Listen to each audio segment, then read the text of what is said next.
Olá, sejam bem-vindos a mais um vídeo do canal Pocotaku. Eu sou o Alisson e no vídeo de hoje nós vamos estar falando sobre Kaiju número 8, o episódio 4 em específico, porque esse episódio, ó, sensacional, filho. Sensacional, não tenho isso pra falar.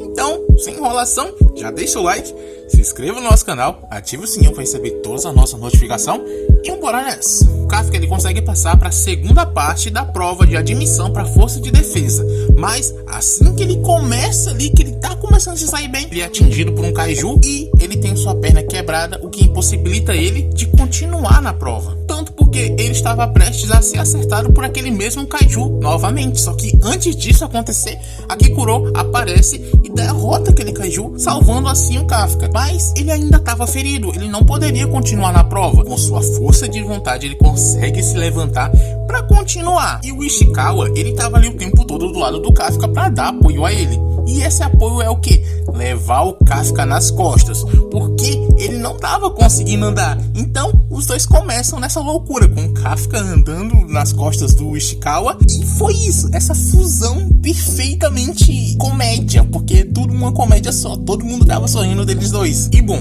eles estão tentando ir atrás da Kikuro para tentar ajudar ela de alguma forma, para servir de apoio. Mas a Kikuro, ela é diferenciada, porque ela tá indo muito na frente, fazendo a limpa em todos os Kaijus, e ela derrota todos os mais fraquinhos ali, até chegar no chefe. E o chefe, ela derrota simplesmente pulando pra cima do bicho e dando um balaço na boca dele, que explode o bicho de dentro pra fora. Aquela menina é incrível, e ela impressionou tanto nessa prova que a própria capitã e o vice-capitão ficaram boquiabertos com ela, porque a habilidade dela em tudo, em relação à luta e tudo mais, é surpreendente. E por ela ser tão forte e tão rápida, vários candidatos acabaram sobrevivendo àquela prova graças a ela, porque ela derrotou os monstros muito rapidamente e muito fácil. Então muita gente nem sequer teve a oportunidade de enfrentar o monstro, pra tu ter uma ideia do bagulho. E bem, como a prova já estava dando por acabada, eles começam a recolher os drones, e enquanto isso o vice-capitão e a capitã vão conversando. E assim a gente descobre que a Kikuro é filha do diretor. Eles não especificam qual diretor, mas acho que fica bem ali de entender que é o diretor da força de defesa. Dá pra entender isso. E com o fim da prova, a Kikuro ela começa a pensar sobre o seu resultado, e ela decide ir até onde o Kafka tá para tentar mexer com ele. Só que nessa hora outro Kaiju aparece, um Kaiju muito menor e com aparência muito mais humana, e ele consegue ferir a Kikuro. E o bicho ainda fala, o que deixa tudo muito mais bizarro. Isso sabe falar? Que é essa sua pele? E ele traz de volta ainda aquele mesmo Kaiju que a Kikuro já havia derrotado, o que torna tudo pior, porque vira um caos absurdo, com todos os outros Kaijus também voltando à vida.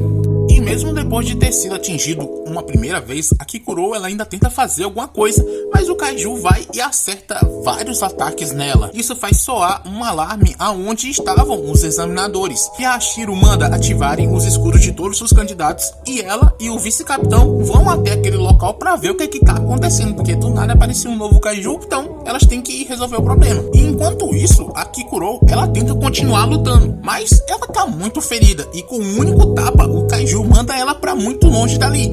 E com isso começa a se passar o flashback dela, pra gente entender um pouco mais de quem que ela é.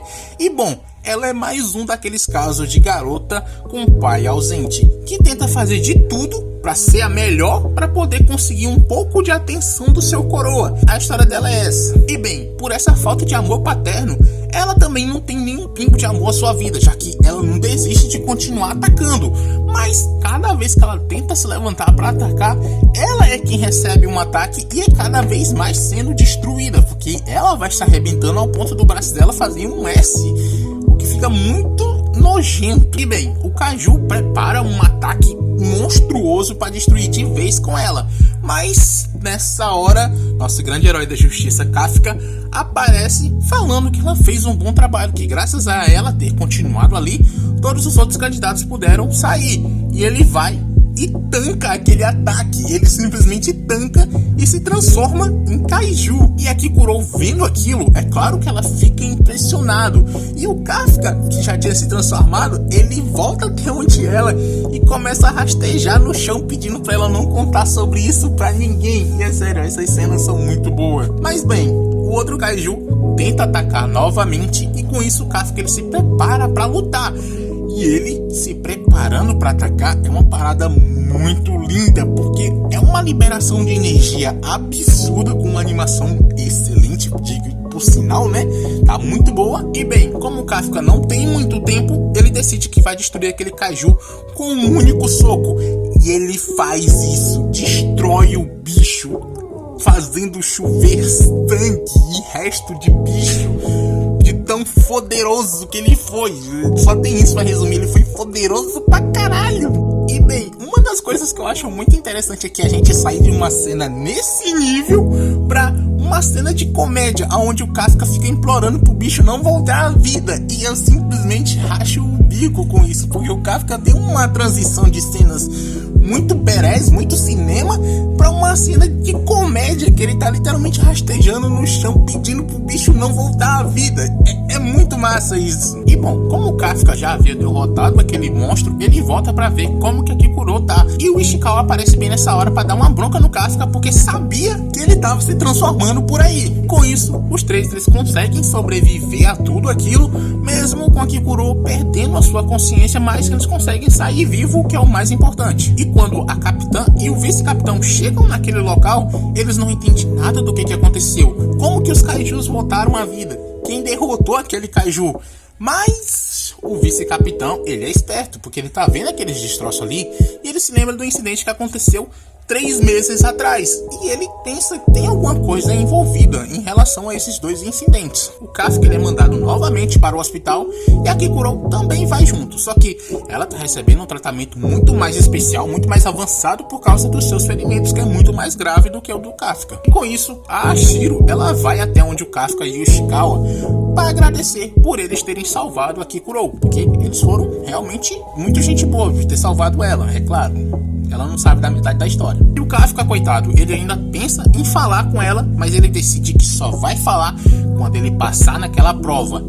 E do outro lado da situação, o vice-capitão, ele vai até onde a Kikuro tá, pra saber quem foi que derrotou aquele Kaiju. Já a Kikuro, ela se lembra do Kafka, mas ela decide que vai assumir essa responsabilidade, então ela diz que foi ela que derrotou aquele monstro, assumindo toda a culpa, encobrindo a existência do Kafka de ele ser um Kaiju. E bem, se você pensou que acabava por aqui, não acabou, porque aquele Kaiju misterioso aparece no final desse episódio e ele faz parte da equipe de limpeza, a mesma equipe do Kafka e do Ishikawa. E ele é um novato de lá. O que resta saber agora é se ele é um humano infectado como o Kafka ou se ele é um Kaiju se passando por humano, porque aí são duas paradas totalmente diferentes e todas as duas são bizarramente bizarras. E eu espero que a gente descubra isso mais pra frente. Eu espero que vocês tenham gostado desse vídeo. Se gostou, por favor, deixe seu like se você ainda não deixou. Comentem o que você achou sobre esse episódio. E do mais, era só isso. Valeu, beijinho na sua mãe.